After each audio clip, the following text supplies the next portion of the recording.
du Maroc. C'est le pur produit culturel de notre pays parce qu'il y a deux médinas, trois médinas. Il y a la médina de Fès qui est la plus grande médina au monde, on pourrait très bien le dire. La médina de Meknès, il y a la médina de Taza. Et c'est un produit culturel qui est assez riche et qui a suscité l'intérêt de Sa Majesté le Roi en le valorisant par la réhabilitation de plusieurs monuments au niveau de la Médina de Fès. Maintenant, on va commencer au niveau de la réhabilitation de la Médina de Meknès. C'est des projets qui ont mis en avant le produit culturel qui est assez demandé et prisé par le touriste international, sachant que 40% des touristes internationaux cherchent un produit purement culturel et dépensent un tiers de plus que le touriste normal, habituel. Donc c'est un produit qui est assez prisé et cherché par le touriste international.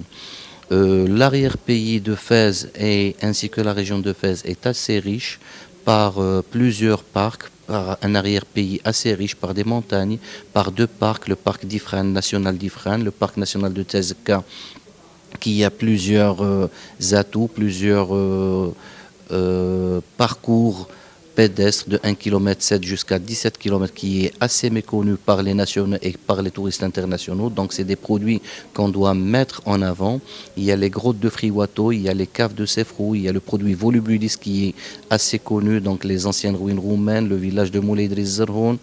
Et toujours est-il, nous ne devons pas oublier les produits de terroir qui sont mis en avant et uniques au sein de cette région.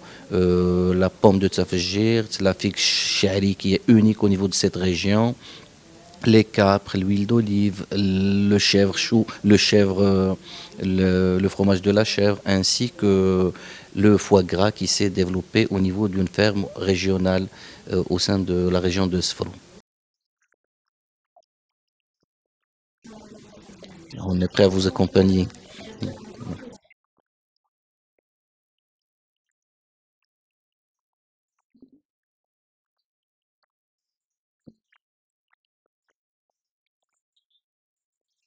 Donc c'est une bonne chose. On a tenu une réunion avec le président de la Chambre de commerce de Malaga. Donc ça rentre dans le renforcement des liens entre le CRT de Fès ainsi que les différentes chambres de commerce, sachant bien que nous avons été en tournée dernièrement sur invitation de la Chambre de commerce, il n'y a même pas 2 mois, pour essayer de chercher les potentialités d'échange et les échanges d'expériences au niveau formation et au niveau de lancement de pas mal de produits. On a été à Malaga et à Grenade pour essayer de chercher comment on pourrait mettre en tourisme notre patrimoine. Ils ont bien réussi à mettre en tourisme et lancer pas mal de villes qui ont suscité l'intérêt mondial et ils ont pu ils ont pu très bien se positionner autant que destination touristique par le biais de leur patrimoine. Le plus grand modèle sur ça est Alhambra qui reçoit aujourd'hui 8000 touristes. Donc c'est un produit qui a été auparavant pris par les sans-abri en 1963 et qui a été développé par la suite. Et aujourd'hui, il reçoit 8000 touristes quotidiens avec un minimum de dépenses de 14 euros. Ces rencontres-là nous servent un petit peu à chercher et à améliorer notre visibilité et la formation et l'échange d'informations entre les deux, entre la Chambre de commerce et le Conseil régional du tourisme.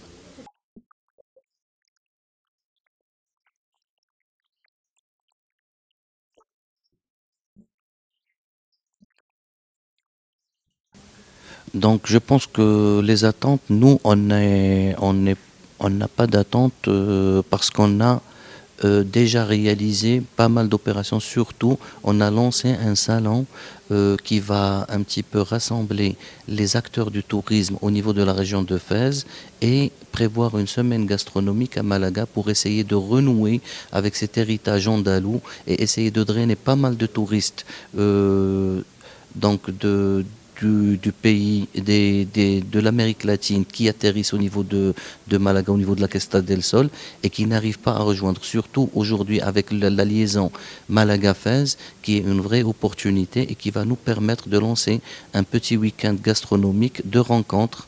Donc c'est un forum qui a commencé à donner ses fruits par ces démarches-là qu'on espère réaliser d'autres avec d'autres régions. Merci à vous pour cette invitation. Merci à vous.